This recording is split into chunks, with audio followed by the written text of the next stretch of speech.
Hello friends, इस video के अंदर मॉक टेस्ट पेपर्स के अंदर जो भी आप लोगों को एमसीक्यूज दिए गए हैं वो मैं डिस्कस करने वाला हूं। पहले हम स्टार्ट करते हैं मॉक टेस्ट पेपर 1 से। मॉक टेस्ट पेपर 1 में पहले आप लोगों को एक केस स्टडी बेस्ड एमसीक्यू दिया गया है। पहले मैं केस स्टडी रीड कर लेता हूं। Mister Suraj, aged 38 years, is working in Kareem Private Limited as an assistant manager finance. His yearly pay slip for the year 24-25 is as follows. Earnings दी गई है और क्या क्या डिडक्शंस हो रहे वो दिया गया है। Basic salary, dearness allowance, HRA, transport allowance, personal allowance, children education allowance for 2 childrens, medical allowance, bonus. यहाँ पे दिया है employees contribution to provident fund, professional tax, income tax and net pay. नीचे क्या दिया हुआ है देखो।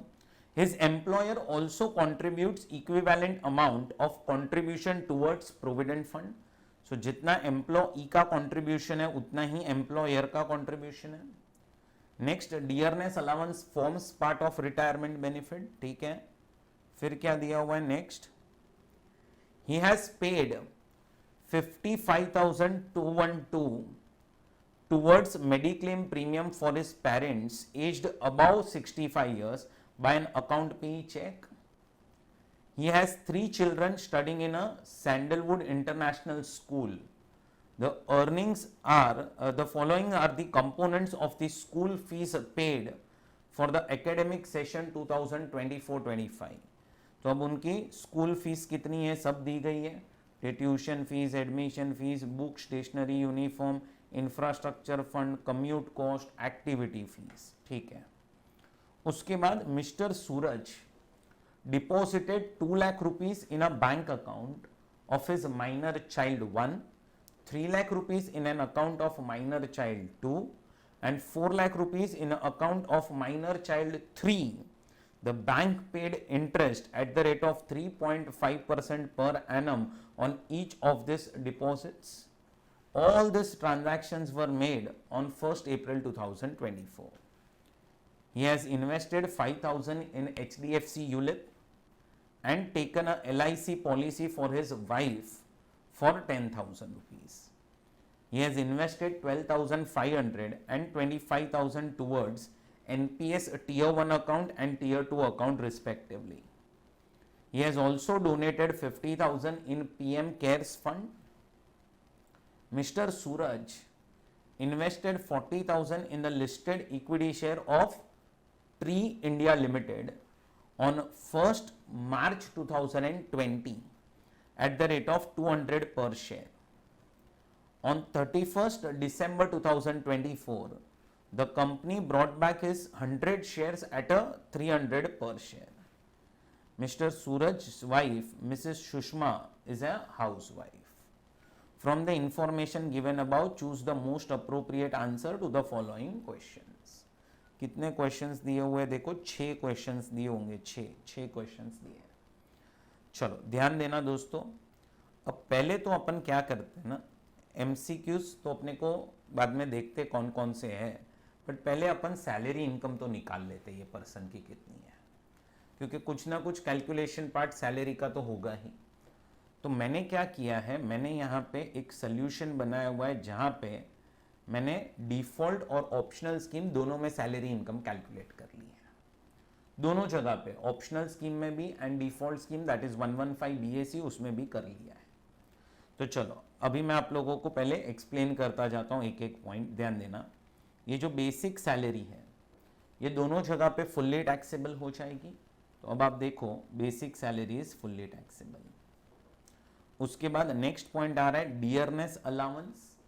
Dearness allowance is 1,26,814। दोस्तों ये इन टर्म्स डियरनेस अलाउंस है, ये भी दोनों जगह टैक्सेबल हो जाएगा, ये भी दोनों जगह टैक्सेबल हो जाएगा।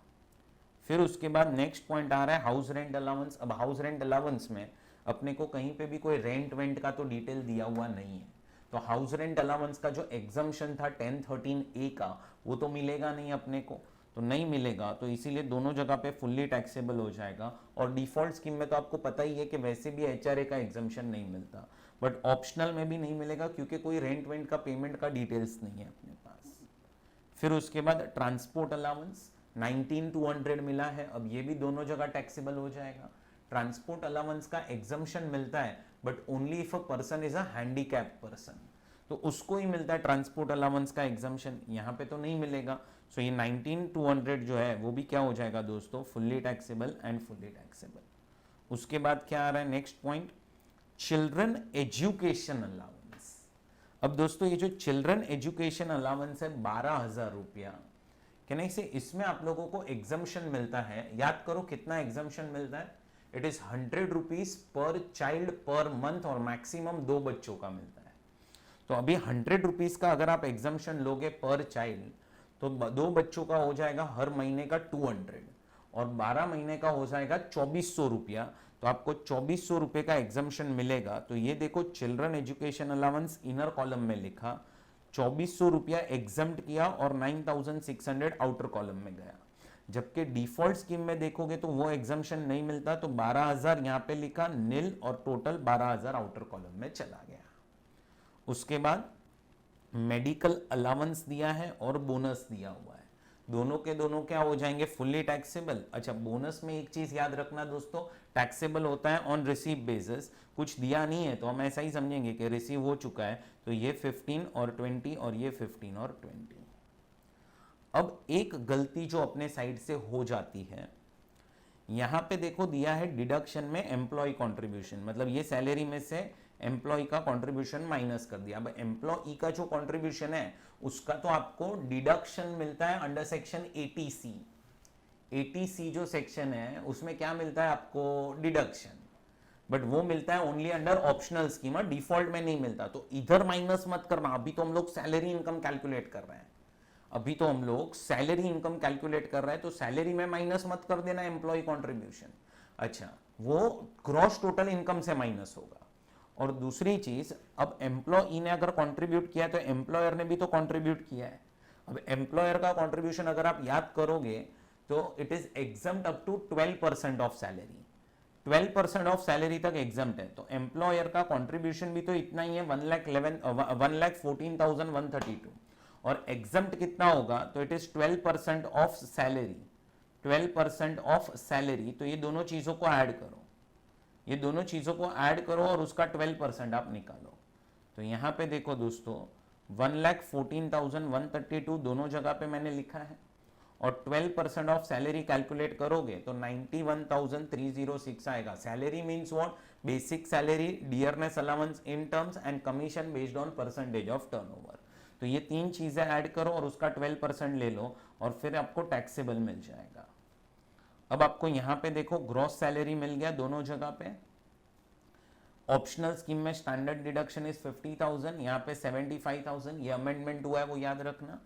एंड प्रोफेशनल टैक्स जो भरा हुआ है, पे स्लिप देखोगे तो ये देखो यहाँ पे प्रोफेशनल टैक्स, ये प्रोफेशनल टैक्स जो भरा हुआ है 2,400 वो ऑप्शनल में माइनस होगा, डिफॉल्ट में नहीं होगा। और ये आपकी नेट सैलरी इनकम आ गई, सैलरी इनकम आ गई नेट। सो पहले तो अपन ने सैलरी इनकम कैलकुलेट कर ली है यहाँ पे। चलो अब सैलरी इनकम अपन ने कैलकुलेट कर ली, अब अपन जाते हैं एमसीक्यू के ऊपर।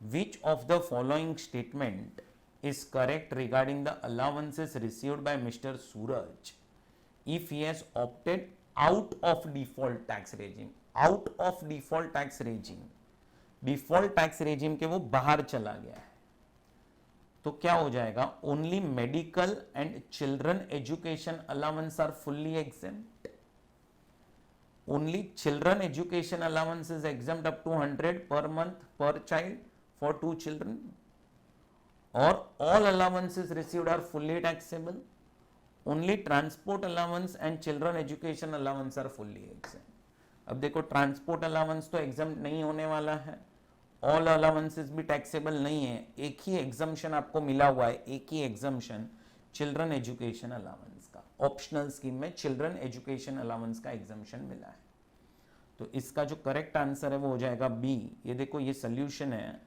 सोल्यूशन में देखो फर्स्ट का आंसर इज बी। चलो उसके बाद नेक्स्ट क्वेश्चन क्या पूछा है वो देखते हैं। नेक्स्ट जो क्वेश्चन हमें पूछा है, what would be the amount of income chargeable to tax under the head salary in the hands of Mr. Suraj for AY 25-26 if he pays a tax under a default tax regime. Default tax regime में अगर वो tax भरेगा तो उसकी salary क्या होगी दोस्तों, वो तो अपन ने कैलकुलेट कर ली। ये देखो 16,01,036 16,01,036 ये आपकी सैलरी हो जाएगी। तो इसका जो करेक्ट आंसर है वो आ जाएगा सी। चलो सोल्यूशन देखो, ये देखो यहाँ पे सी दिया हुआ है।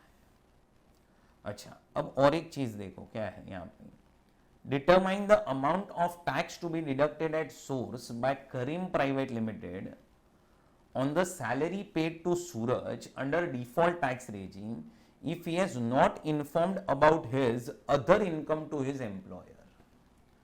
अच्छा, डिफॉल्ट टैक्स रेजिम में करीम प्राइवेट लिमिटेड को कितना टीडीएस काटना पड़ेगा?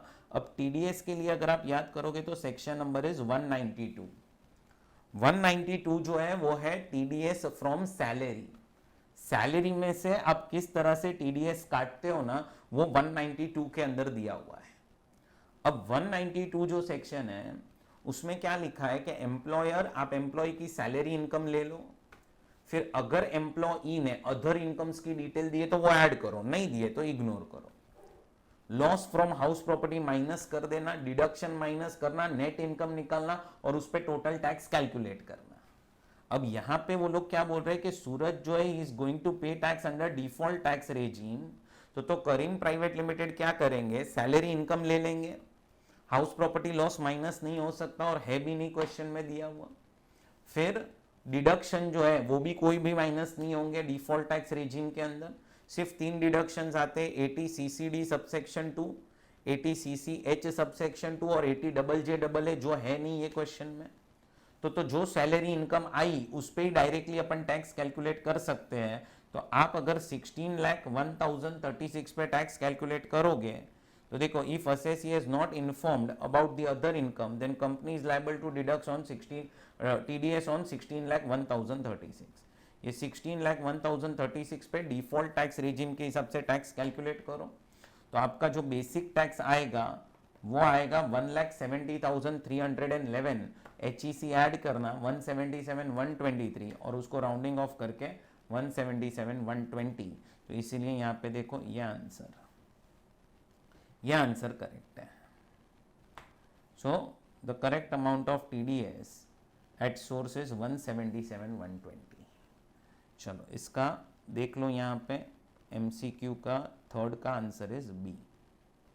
थर्ड का जो आंसर है वो बी है। चलो उसके बाद नेक्स्ट क्या आ रहा है पढ़ते हैं। Assuming for the purpose of answering this question only that no contribution is made by Mr. Suraj and his employers towards provident fund, what amount of deduction is available to Mr. Suraj under chapter 6A for the previous year 24-25 if he opted out of a default tax regime। मतलब ये MCQ solve करते वक्त हमें ऐसा समझना है कि employer और एम्प्लॉय ने प्रोविडेंट फंड में कंट्रीब्यूट नहीं किया हुआ है। चलो ठीक है, अब मैं क्या बोल रहा हूं ध्यान से सुनो। अब आप ये क्वेश्चन देखेंगे दोस्तों, तो ये क्वेश्चन के अंदर अपने को डिडक्शंस की बात करनी है। तो पहले तो आपको ये पेरेंट्स का जो मेडिक्लेम पे किया वो 80D में मिल जाएगा और पेरेंट्स सीनियर सिटीजन है इसलिए आपको मैक्सिमम 50,000 तक मिल जाएगा डिडक्शन, 50,000। अच्छा, तो ये एक डिडक्शन हो गया। फिर 80C में आपको ट्यूशन फीस मिलेगा। ट्यूशन फीस टोटल नहीं है, ओनली ट्यूशन फीस, और वो भी मैक्सिमम 2 बच्चों का मिलेगा, मैक्सिमम 2। तो मैक्सिमम 2 में कौन से 2 ले लेंगे, चाइल्ड 2 एंड चाइल्ड 3। तो ये 40K प्लस 37K ये ले लो डिडक्शन। अच्छा, उसके बाद यहाँ पे माइनर के नाम पे डिपॉजिट रखी हुई है दोस्तों। अब माइनर के नाम पे जो भी आप डिपॉजिट रखोगे तो वो तो पहले पेरेंट्स की इनकम में क्लब हो जाएगा, और ये जो बैंक अकाउंट ओपन किया गया है ये बैंक अकाउंट सूरज ने ओपन किया हुआ है किसके नाम पे, minor child 1, minor child 2 and minor child 3 के नाम पे। तो पैसा उसमें डिपॉजिट किया हुआ है। तो माइनर चाइल्ड 1, 2 और 3 की इनकम पहले कैलकुलेट करो और उसमें से 1500 का एग्जाम्शन लेना ऑप्शनल स्कीम में, डिफॉल्ट में नहीं मिलता। बट मैं क्या बोल रहा हूं, सूरज के हाथ में ये इनकम क्लब हो जाएगी तीनों बच्चों की, तो सूरज को कहना से 80 में डिडक्शन मिलेगा ना 10,000 रुपए का, 10,000 रुपए का सूरज को डिडक्शन मिलेगा अंडर सेक्शन 80 TTA। सो 80 TTA में ये डिडक्शन चला गया। उसके बाद यूलिप चला जाएगा ATC में, और LIC जो वाइफ के नाम पे ली वो भी ATC में चला जाएगा। 12,500 एंड 25,000 हमने टीयर 1 और टीयर 2 अकाउंट में किया है। टीयर 2 का कोई बेनिफिट नहीं मिलेगा। टीयर 1 जो है वो चला जाएगा ATCCD के अंदर, ATCCD में चला जाएगा टीयर 1 अकाउंट। टीयर 2 का नहीं मिलता, सिर्फ गवर्नमेंट एम्प्लॉय को मिलता है, वो भी ATC में मिलता है। सो ये नहीं मिलेगा यहाँ पे, तो 25,000 का कोई बेनिफिट नहीं। और he has also donated 50,000 in PM cares fund, जो ATG में अनलिमिटेड 100 कैटेगरी में चला जाएगा। तो अब तुम यहां पे देखो, ये देखो डिडक्शंस में एम्प्लॉय कंट्रीब्यूशन तो हमें नील लेना पड़ेगा, क्योंकि हम ऐसा समझ रहे कि ये MCQ के लिए एम्प्लॉय कंट्रीब्यूशन नहीं है, नहीं तो एम्प्लॉय का कंट्रीब्यूशन भी मिल जाता आपको। ट्यूशन फीस 2 बच्चों का मिल गया, यूलिप एंड LIC मिला के 15,000 हो गया। NPS tier 1 account 12,500। सो सब ATCCC है, ये ATCCC और ATCCD1 तीनों मिला के 1,04,500 हुआ। मैक्सिमम अलाउड इज 1,50,000, तो आपको 1,04,500 मिल जाएगा, 1,04,500 मिल जाएगा। फिर मेडिक्लेम में पेरेंट्स का जो है वो है एक्चुअल जो प्रीमियम है वो है 55,212, 50,000 मैक्सिमम मिल जाएगा। Donation PM cares fund unlimited 100 category पूरा मिल जाएगा। Interest on savings account 10,000 rupees. So total आपके डिडक्शन हो गए 2,14,500। सो देखते हैं इसका आंसर इज बी, 2,14,500। ये देखो 4th MCQ का आंसर इज बी आंसर है उसका। चलो नेक्स्ट वाला पॉइंट क्लबिंग के ऊपर है। What amount of interest income will be included in the total income of Suraj for AY 25-26 if he has opted out of the default tax regime? Opted out, ठीक है, मतलब optional scheme. तो अब minor child 1, 2 और 3 तीनों के नाम पे एक एक FD है, तो ये 2 लाख की FD, ये 3 लाख की FD, ये 4 लाख की FD, इस पे FD मतलब सॉरी बैंक सेविंग्स अकाउंट है, एंड उस पर 3.5% इंटरेस्ट मिल रहा है। ये डिपॉजिट किया हुआ है बैंक में, तो 3.5% इंटरेस्ट मिल रहा है। तो अभी क्या हो जाएगा, पहले तो तीनों का इंटरेस्ट कैलकुलेट करो। तो यहाँ पे देखो दोस्तों, आप 3.5% कैलकुलेट करो, तो वो देखो माइनर चाइल्ड 1 को 2 लाख पे 3.5% इंटरेस्ट आएगा 7,000, 1500 का एग्जम्पशन मिल जाएगा 1032 में। माइनर चाइल्ड 2 जो है उसको 3 लाख इंटू 3.5% 10,500, और एग्जम्पशन मिल जाएगा अंडर सेक्शन 1032 1500 रुपया 9,000, और लास्ट माइनर चाइल्ड 4 को 14,000 इंटरेस्ट आएगी, वो क्लब हो जाएगी, 1500 का exemption, balance taxable is 12,500, total 27,000 is taxable, 27,000 is taxable. तो ये देखो इसका correct answer is C. Next last point क्या दिया हुआ है, ये अमेंडमेंट हुआ है दोस्तों। What will be the tax treatment of buyback of shares by Mr. Suraj by Tree India Limited, So buyback of shares का क्या ट्रीटमेंट होगा सूरज के बुक्स में। अब सूरज जो है उसने कितने शेयर्स खरीदे थे पहले तो देखो सूरज ने 40,000 रुपीज के शेयर्स खरीदे थे at the rate of 200। So 40,000 divide by 200 करेंगे दोस्तों, तो आपको 200 शेयर मिल जाएंगे। 100 बायबैक हुए, 100 बायबैक। अब थोड़ा सा याद करो, बायबैक में अमेंडमेंट क्या हुआ था कि जब भी बायबैक होगा of shares by domestic company, तो जितना भी पैसा आपको आएगा that will be considered as a dividend under section 222F। 222F में हम डिविडेंड मान लेंगे उसको, और जो भी आपने पेमेंट किया था शेयर्स खरीदते वक्त, कि नहीं से वो चीज आप लोग लेके जाना कैपिटल गेन्स में, कॉस्ट माइनस करना, और वहां पे आपकी FVOC हो जाएगी 0। तो यहाँ पे 100 शेयर बायबैक पे 300 रुपीज़ मिल रहा है, तो अब ये 300 रुपीज़ जो है दोस्तों वो क्या हो जाएगा, तो ये 300 रुपीज़ आपके लिए 222F के हिसाब से डिविडेंड हो जाएगा। तो ये देखो अदर सोर्स में अमाउंट ऑफ डिविडेंड 30,000 होगा, और कैपिटल गेन्स में आपका जो एफवीओसी है वो नील ले लेने का, कॉस्ट माइनस करना है। कॉस्ट कितना माइनस करना है, 20,000। 20 कैसे आया, हाफ शेयर बायबैक हुआ है, हाफ, तो 40,000 का हाफ 20,000, तो आपको लॉन्ग टर्म कैपिटल लॉस आ जाएगा 20,000 का। तो इसका जो करेक्ट आंसर है वो क्या होगा, what will be the treatment, tax treatment of buyback of shares of mister Suraj by tree India limited. तो इसका क्या आंसर होगा, देखो 30,000 को तो डीम डिविडेंड मानना ही है बराबर, और 20,000 is a long term capital loss, तो यही करेक्ट आंसर है, फर्स्ट वाला ही।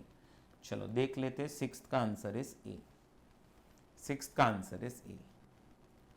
चलो अब इसके बाद नेक्स्ट क्या आ रहा है, नेक्स्ट एमसीक्यू देखो, mister Raman aged 64 years was not able to provide satisfactory explanation to the assessing officer for the investments of 7 lakhs not recorded in books of accounts. What shall be the tax payable by him on the value of such investment considered to be deemed income as per section 69? So दोस्तों अगर आपके पास वो unexplained investments आ जाती है या unexplained expenditures आ जाते हैं, तो थोड़ा सा याद करोगे तो उस पर आपको जो बेसिक टैक्स लगता है, बेसिक टैक्स वो है 60%, there is compulsory surcharge of 25%, 25% of 60%, तो it will be 15%, and then there is compulsory health and education cess, तो वो आ जाएगा 3%, मतलब 4% निकालना है, किसका 4%, 75% का, तो इफेक्टिव रेट हो जाएगा 78%। ये चीज अपन ने क्लास में भी डिस्कस की हुई है। अब 7 लाख रुपया जो है उसका 78% ले लो तो 5,46,000 कहने से आपको टैक्स पेबल आ जाएगा, तो इसका करेक्ट आंसर है सी। करेक्ट आंसर क्या है, सी। एंड लास्ट केस दोस्तों, लास्ट एमसीक्यू ये MTP 1 का, which of the following statement is true regarding the tax liability regarding the liability to pay advance tax? So advance tax is payable only if the total income exceeds basic exemption limit. दोस्तों advance tax तब भरना पड़ता है when your estimated tax on estimated income is 10,000 or more. Basic exemption limit से ज्यादा है अगर आपकी income, that does not mean कि एडवांस टैक्स भरना पड़ेगा। आपका एस्टिमेटेड टैक्स आपका 10,000 के ऊपर आना चाहिए, 10,000 या उससे ज्यादा, तो ये तो गलत है। Advance tax liability arises only for those whose income from business और प्रोफेशन। ना बाबा ना, ऐसा भी थोड़ी पढ़ा है कहीं पे अपन ने, यहाँ पे तो हर एक पर्सन को आएगा। सिर्फ एक पर्सन जिसको नहीं आता है एडवांस टैक्स वो है रेसिडेंट सीनियर सिटीजन, प्लस उसकी इनकम के अंदर बिजनेस एंड प्रोफेशन की इनकम नहीं है, नहीं है बिजनेस एंड प्रोफेशन की। फिर नेक्स्ट आ रहा है Ramesh and sons HUF has to pay advance tax if the advance tax payable is 10,000 और मोर, तो ये करेक्ट आंसर लग रहा है। और जो लोग लास्ट देखो, mister Suresh opting for presumptive taxation under 44 ADA is required to pay advance tax in 4 installment. नहीं, जो भी प्रिजम्पटिव इनकम में जाता है उसको एडवांस टैक्स एक ही इंस्टॉलमेंट में देना पड़ता है 44 AD एंड ADA के हिसाब से, तो इसका करेक्ट आंसर हो जाएगा सी। तो ये आपके MTP 1 के क्वेश्चन एंड ये MCQs कंप्लीट हुए। फुल फ्लेज क्वेश्चंस तो है जिसके सॉल्यूशंस आपको इन डिटेल ये सॉल्यूशन में दिए गए हैं यहाँ पे डिस्क्रिप्टिव क्वेश्चंस के। तो भी अगर आपको कुछ भी डाउट हो तो you can message me at any time. तो ये आपका MCQ MTP के कंप्लीट हुए MTP 1 के दोस्तों, MTP 1। अब अपन आते हैं MTP 2 के ऊपर। MTP 2 जो है उसके MCQs जो है वो अपन डिस्कस करना स्टार्ट करते हैं, अभी ध्यान देना। अब ये आपका मॉक टेस्ट पेपर 2 है, सीरीज 2। तो इसके अंदर जो MCQs दिए हैं वो अपन डिस्कस करते हैं। मैंने इसके भी सॉल्यूशंस बना दिए हैं यहाँ पे, इसके भी सॉल्यूशंस अपने पास रेडी है। तो ध्यान देना, पहले अपन MCQ रीड करते हैं। फर्स्ट आप लोगों को देखो एक केस स्टडी दी गई है। क्या दिया है इसमें, In April 1992, Mr. Kishan purchased a house property for 65,000. Fair market value and stamp duty value of the property on 1st April 2001 was 2,70,000 and 2,20,000 respectively. On 31st August 2004, Mr. Kishan entered into an agreement with Mr. Jigar to sell the house for 3,70,000. Mr. Jigar paid an advance of 60,000 rupees but failed to pay the balance amount. Consequently, Mr. Kishan forfeited the advance and cancelled the agreement. In May 2008, Mr. Kishan constructed the first floor at the cost of 2,35,000. On 13th April 2024, Mr. Kishan sold the house for 15 lakhs. Mr. Kishan also holds 1,000 shares in Venus Limited, an unlisted company, which he acquired in a year 1-2 at a cost of 75,000. In April 2024, the company offered him right shares at 160 per share in the ratio of 2 for every 5 shares held. Mr. Kishan decided to retain only half of the right shares and renounce the remaining rights in favor of Mr. Kush for 30 rupees per share in May 2024. Later, all the shares were sold by Mr. Kishan at 300 per share on 15th July 2024, while the Kush sold his shares in December 2024 at 280 per share. Cost inflation index 100, 113, 11, 137 and 363. From the information given above, choose the most appropriate answers to the following questions. ठीक है, पहले तो आप इतना समझ जाओ, capital gains का computation पूछा है अपने को, तो अपन को वो करना ही पड़ेगा, कैपिटल गेन्स का कंप्यूटेशन। अब कैपिटल गेन्स में आप याद करोगे ना, तो आपके अटेम्प्ट के लिए हुई है अमेंडमेंट्स। क्या अमेंडमेंट्स हुई है? 23 July onwards there is no indexation, there is no indexation, और टैक्स रेट्स में चेंजेस हुआ है, वो अच्छे से पढ़ के जाना। अब आप देखोगे तो यहाँ पे बंदे ने प्रॉपर्टी जो बेची है वो बेची है on 13th April 2024। Mister Kishan sold his house, मतलब अमेंडमेंट से पहले, मतलब इंडेक्सेशन तो मिलेगा, हाउस प्रॉपर्टी में इंडेक्सेशन मिलेगा। चलो पहले अपन हाउस प्रॉपर्टी पे ही डिस्कशन करते हैं। 15 लाख में ये प्रॉपर्टी बेचा, तो 15 लाख आपका क्या हो जाएगा? FVOC। अच्छा, असेट कितने में अक्वायर किया था? 65,000, but acquisition was in a year 1992। तो 1992 में अक्वायर किया था, तो हमारे पास पता है ऑप्शन आ जाता है कि अपन फेयर मार्केट वैल्यू को अपनी कॉस्ट बना सकते हैं, बट इमूवेबल प्रॉपर्टी के केस में fair market value should not exceed stamp duty value. तो ये देखो आपकी फेयर मार्केट वैल्यू 270 है, स्टैम्प ड्यूटी वैल्यू 2,20,000 है, तो आपको 2,20,000 सिलेक्ट करने मिल जाएगा। बट उसके बाद क्या हुआ देखो, किशन ने एक अग्रीमेंट किया था जिगर के साथ, और वहां से एडवांस आया 60,000 जो फोरफिट हो गया। अब ये एडवांस देखोगे तो फोरफिट हुआ है 31 मार्च 2014 तक, उसके पहले हो चुका है फोरफिट। तो अब क्या हो जाएगा, ये एडवांस आपके कॉस्ट में से कम हो जाएगा, तो 2,20,000 में से आप लोग 60,000 माइनस कर दो दोस्तों, तो आपकी कॉस्ट हो जाएगी 1,60,000। ये 1,60,000 को अब आपको करना पड़ेगा इंडेक्स। तो अब देखो यहाँ पे पहले तो ये देखो फुल वैल्यू ऑफ कंसिडरेशन आ गया 15 लाख, लेस करो इंडेक्स कॉस्ट ऑफ एक्विजिशन।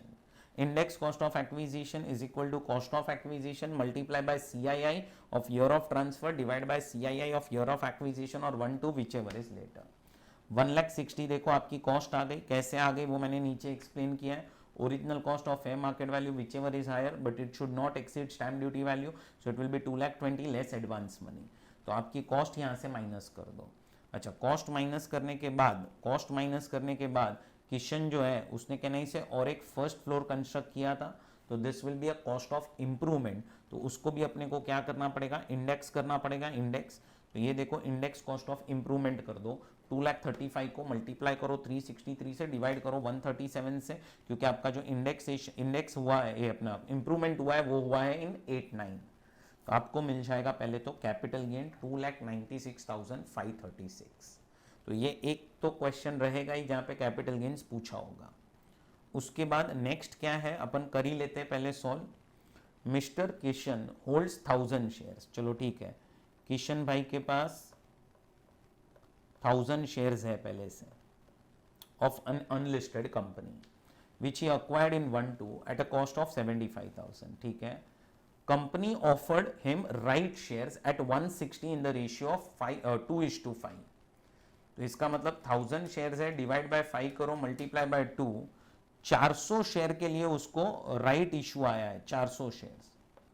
अब किशन भाई साहब ने क्या किया, तो Kishan decided to retain only half of the right shares and renounce the remaining right in favour of Kush. तो उसका और एक समझो फ्रेंड वेंड है कुश करके, कुश को क्या दे दिए, 200 शेयर खरीदने का राइट दे दिया. तो खुद ने और 200 शेयर्स खरीद लिए और बाकी के 200 शेयर कुश को बोला खरीद लो, और कुश ने बदले में किशन को 30 रुपीज दिया हुआ है पर शेयर, और कुश ने कंपनी को भी पे किया होगा 160 रुपीज. ठीक है, अब Kishan sold all the shares for 300. तो किशन के पास तो अभी शेयर्स कितने हो गए, 1200 शेयर्स हो गए, वो 300 में बेच दिए. And Kush sold all the shares for 280, उसने दिसंबर में बेचे. ठीक है, अभी ध्यान से सुनो, किशन जो है उसके लिए पहले तो ये 1000 शेयर्स क्या हो जाएंगे, लॉन्ग टर्म हो जाएंगे, लॉन्ग टर्म. ठीक है, ये 1000 शेयर्स उसके लिए लॉन्ग टर्म हो जाएंगे.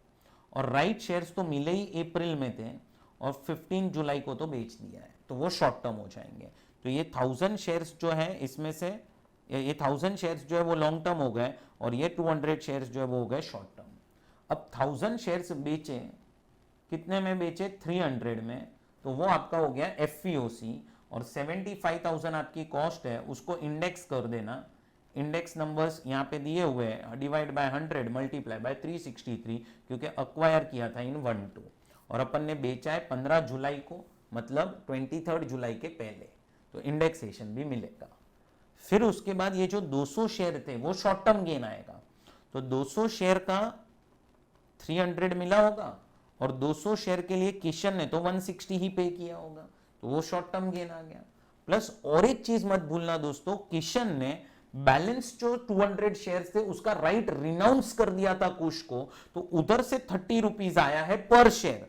तो 200 इंटू 30 ये किसके लिए मिला है, right to purchase right shares के लिए. और ये जो है वो बन जाएगा FVOC, और ये जो राइट्स थे उसकी कॉस्ट हो जाएगी निल. तो यहां पे आपको कैपिटल गेन आ जाएगा शॉर्ट टर्म. ये शॉर्ट टर्म किस पे, वो जो इनटेंजिबल असेट आप कुश को दे रहे हो उस पे. तो ये 3 चीजों पे टैक्स लगेगा किशन को, ओरिजिनल शेयर्स, 200 जो राइट शेयर्स मिले वो, और जो राइट टू ट्रांसफर और right to purchase right share जिसने जो कुश को बेचा उस पे. ओरिजिनल शेयर्स लॉन्ग टर्म होगा, ये 200 शॉर्ट टर्म होगा और ये राइट भी शॉर्ट टर्म होगा. और कुश जो है उसको 280 मिला पर शेयर, तो उसके पास 200 शेयर है इंटू 280, वो उसका FVOC हो गया. और कुश की जो कॉस्ट है ना वो हो जाएगी 200 इंटू, देखो 160 कुश ने कंपनी को पे किया होगा और 30 रुपीज किशन को पे किया, तो 190 हो जाएगी. तो वो कुश के लिए कैपिटल गेन्स हो जाएगा जो शॉर्ट टर्म होगा. देखो यहां पे mister Kishan, sale of shares, original shares पे आपको लॉन्ग टर्म कैपिटल गेन आएगा, राइट शेयर्स पे आपको शॉर्ट टर्म आएगा, and sale of right entitlement उस पे भी शॉर्ट टर्म आएगा. और यहां पे कुश का कैलकुलेशन करके आपको दिखा दिया है. चलो अब अपन MCQs देख लेते क्या क्या है. Compute the amount of capital gains in the hands of mister Kishan in respect of sale of house property. चलो ठीक है, करो कैलकुलेट. तो अपन ने कर लिया है, 2,96,536. चलो देखो ये ऑप्शन में है answer is C. Compute amount of capital gains on sale of shares in the hands of mister Kush. Kush को कितना टैक्स लगा, कुश को टैक्स लगा था 18,000 पे, जो उसके लिए शॉर्ट टर्म कैपिटल गेन था, क्योंकि उसका होल्डिंग पीरियड आप देख लो. तो कुश के लिए क्या आ जाएगा, कैपिटल गेन्स कितना था 18,000. And next, compute the amount of capital gains in the hands of mister Kishan for AY 25-26 in respect of transfer of shares and rights. वो भी अपन ने कर लिया है. शेयर्स बेचने पे ये गेन आ रहा है लॉन्ग टर्म, और बाकी के शेयर्स और राइट्स बेचने पे शॉर्ट टर्म गेन आ रहा है. शॉर्ट टर्म टोटल कर लो कितना है 34, और ये लॉन्ग टर्म. शॉर्ट टर्म 34, तो ये देखो एक तो ये शॉर्ट टर्म 34 और लॉन्ग टर्म 27,750, बाकी के आंसर्स गलत है, तो इसके आंसर हो गया बी। चलो उसके बाद नेक्स्ट केस स्टडी देखो क्या है। Mister Aarav Desai has 2 business units. Unit 1 is engaged in manufacturing of textile. During the year 24-25, he incurred an interest expenditure of 1,50,000 payable to Mr. Raj, a resident. However, tax was not deducted at source. ठीक है, अब बराबर से पढ़ना। The TDS was later deducted on 15th April 25 and it was deposited with government on 17th May 25. अब दोस्तों ये जरा एडजस्टमेंट पढ़ो। आपने 1,50,000 क्या पे किया है इंटरेस्ट, किसको? राज को, जो रेसिडेंट है। अब टीडीएस है ना, टीडीएस आपने नहीं काटा था, बट आपने टीडीएस कब काटा, जरा ये डेट बहुत इंपॉर्टेंट है अपने लिए। 15 अप्रैल 25 को काटा, मतलब आपका जो प्रीवियस ईयर है कहने से वो 24-25 है। अब ध्यान से सुनना मैं क्या बोल रहा हूं। अगर आप टीडीएस करंट ईयर में ही काट लेते हो, मतलब 24-25 आपका प्रीवियस ईयर है, वही ईयर में अगर आपने टीडीएस काट लिया और फिर आप due date of filing return तक डिपॉजिट कर दो, तो वो खर्चा 100% आपको करंट ईयर में मिल जाएगा। अगर आप टीडीएस करंट ईयर में काट लो, ये बहुत इंपॉर्टेंट सेंटेंस है, करंट ईयर में काट लो, डिडक्ट कर लो करंट ईयर में। करंट ईयर में टीडीएस डिडक्ट हो जाना चाहिए और फिर करंट ईयर की जो ड्यू डेट है तब तक डिपॉजिट होना चाहिए। करंट ईयर तक काट लो, करंट ईयर की ड्यू डेट तक डिपॉजिट कर दो, तो हम आपको करंट ईयर में दे देंगे। अब इधर क्या हुआ जरा देखो, डिडक्ट ही नेक्स्ट ईयर में हुआ है। टीडीएस डिडक्ट ही नेक्स्ट ईयर में हुआ है, next year. TDS is deducted only in next year.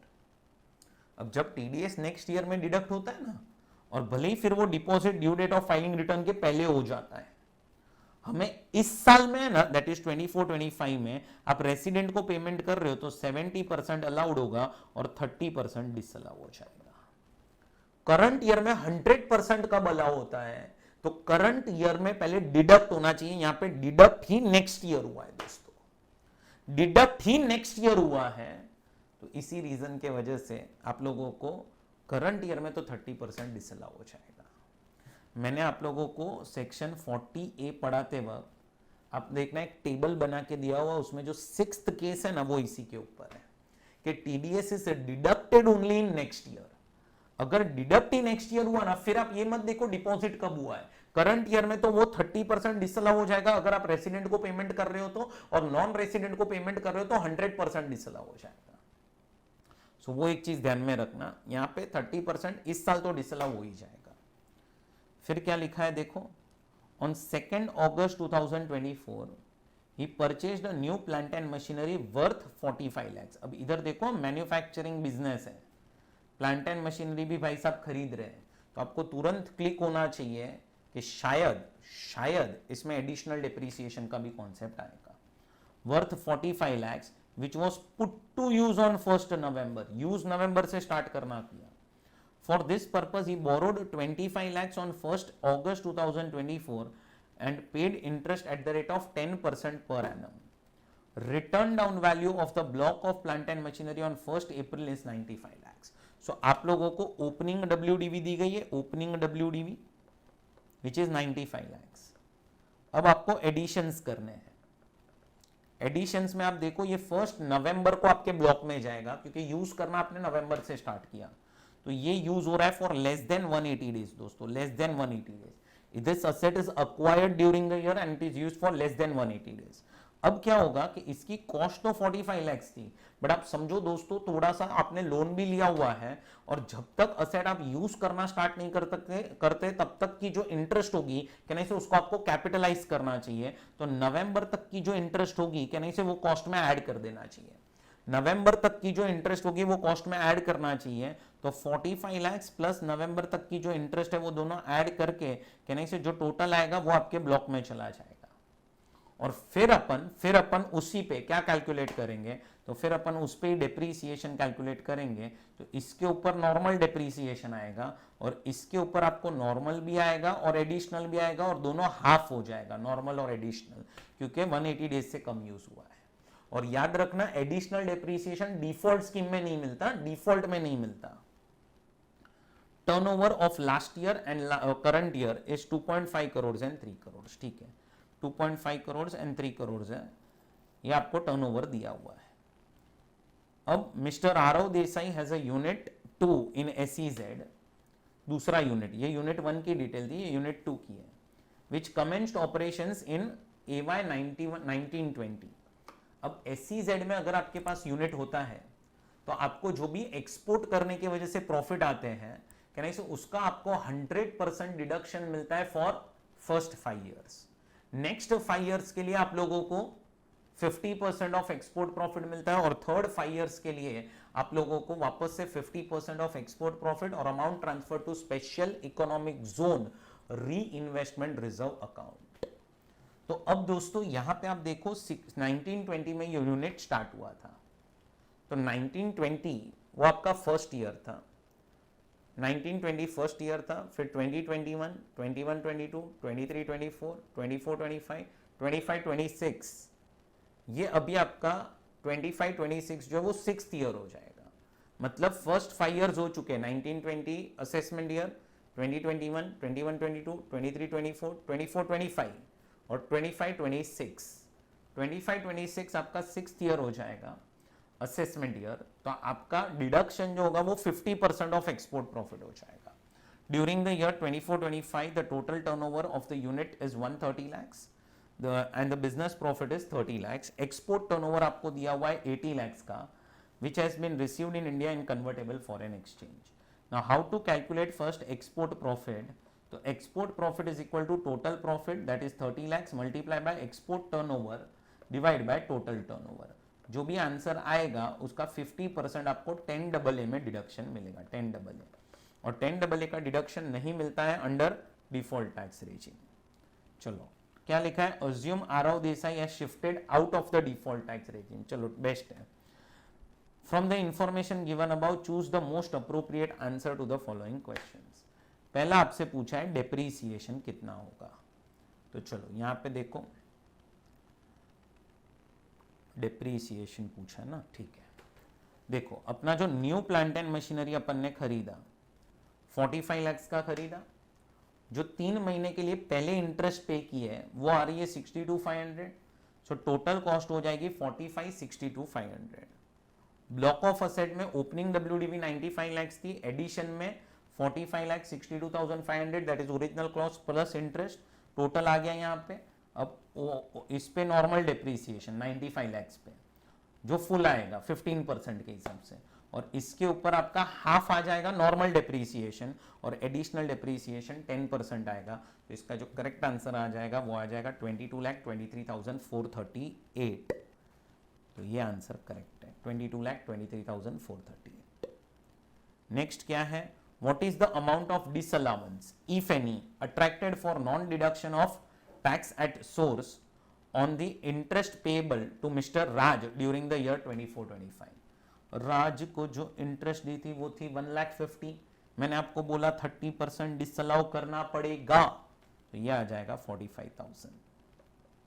Current year में टीडीएस काट लेते ना, अगर काट लेते करंट ईयर में काट लेते, आपने काटा ही नेक्स्ट ईयर है, करंट ईयर में काट लेते ना तो फिर आपको अलाउ हो जाता वो खर्चा, क्योंकि आपने deposit due date of filing return से पहले किया है। और ये देखो 10AA का डिडक्शन कितना होगा, तो 10AA मैंने यहाँ पे कैलकुलेट किया हुआ है, ये देखो आपका 10AA का 30 lakh into 80 lakh divide by 130 lakh, तो आपको एक्सपोर्ट प्रॉफिट मिल गया जिसका 50% आपको डिडक्शन मिलेगा। तो ये आपका करेक्ट आंसर है बी। फिर उसके बाद नेक्स्ट आ रहा है, mister Rakesh gifted 6 lakh rupees to his daughter in law. ठीक है, डॉटर इन लॉ को राकेश ने 6 लाख रुपया दिया है, जिनका नाम है Sudha. She invested 3 lakhs in April 2024 in shares. Shares में इन्वेस्ट कर दिया 3 लाख रुपया, ठीक है। She started a business in May 2024 with 5 lakhs. अभी 5 lakhs डाला है. 3 lakhs received from Rakesh and 2 lakh from her own savings. 2 lakh खुद की सेविंग्स है. मतलब तुम देखो शेयर्स में जो पैसा गया है कहने से वो पूरा राकेश का ही गया है, और जो बिजनेस में पैसा गया है उसमें राकेश का 3 लाख है और सुधा जो है उसका 2 लाख है, और शेयर्स में 3 लाख पूरा गया है, राकेश का ही है. तो राकेश ने 6 लाख दिया था अपने डॉटर इन लॉ को, उसमें से 3 लाख शेयर्स में डाला और 3 लाख राकेश का बिजनेस में गया, और सुधा ने 2 लाख डाला है. अब इसमें देखो क्या है आगे. During the year 24-25 Sudha has earned following income. चलो बिजनेस इनकम आ रही है 90,000 और शेयर्स पे डिविडेंड आ रहा है 18,000. अब शेयर्स पे जो डिविडेंड आ रहा है वो तो कहने से राकेश में ही पूरा चला जाना चाहिए, क्लब होना चाहिए, क्योंकि डॉटर इन लॉ को अगर आप कोई असेट ट्रांसफर करोगे तो वो तो पूरा क्लबिंग में आ जाएगा. तो इधर ये 18,000 तो पूरा राकेश में टैक्स होना चाहिए, और ये जो बिजनेस इनकम है उसको डिवाइड करना पड़ेगा बिटवीन राकेश एंड सुधा. अब एक गलती तुम करोते हो क्या, ध्यान से सुनो. इधर पूछा है compute total income of mister Sudha. Rakesh का नहीं पूछा है, सुधा का पूछा है अपने को इनकम. तुम गलती क्या करते हो, तुम लोग राकेश की इनकम कैलकुलेट कर रहे हो. अब 90,000 को मल्टीप्लाई करो बाय 2 डिवाइड करो बाय 5 lakhs, इसको प्रोपोर्शनेट क्लबिंग करना पड़ेगा ना अपने को. तो आंसर आ जाएगा 36,000. चलो ये देखो सॉल्यूशंस MTP 2K, ये देखो डी आंसर करेक्ट है 36,000. Last, mister Rohan took a life insurance policy on 10th May 2014, 14 में ली हुई है, with a sum assured of 18 lakhs and an annual premium of 1,50,000. The policy matured on 9th May and 22 lakh is due to receive by him. What will be the tax treatment on maturity? अब तुम देखो policy जो है वो 10th मई को ली गई है, तो आपका जो सम अश्योर्ड होता है उसका 10% ही आपका प्रीमियम होना चाहिए, उससे ज़्यादा नहीं होना चाहिए. तो मैक्सिमम आपका 1,80,000 प्रीमियम हो सकता है. आपका जो प्रीमियम है वो है 1,50,000, तो 10% के तो अंदर है लिमिट के. तो अगर आपका प्रीमियम 10% के लिमिट के अंदर है तो फिर आपको जो भी पैसा मिलेगा at the time of maturity ये पूरा एग्जम्प्ट हो जाएगा. तो entire maturity proceeds is exempt. 22 lakhs पूरा एग्जम्प्ट हो जाएगा. तो ये देखो इसका करेक्ट आंसर क्या है, ए. और ऊपर जो भी अपने MCQs डिस्कस किए उसके भी आंसर्स यहाँ पे दिए गए हैं. सो दोस्तों ये आपका मॉक टेस्ट पेपर 2 जो है उसके भी यहाँ पे MCQs जो है वो कंप्लीट होते हैं. डिस्क्रिप्टिव क्वेश्चंस आगे दिए हुए हैं जिसका सोल्यूशन इन डिटेल प्रोवाइड किया गया है. सो दोस्तों all the best for your exams. मिलते हैं नेक्स्ट वीडियो में. Thank you friends.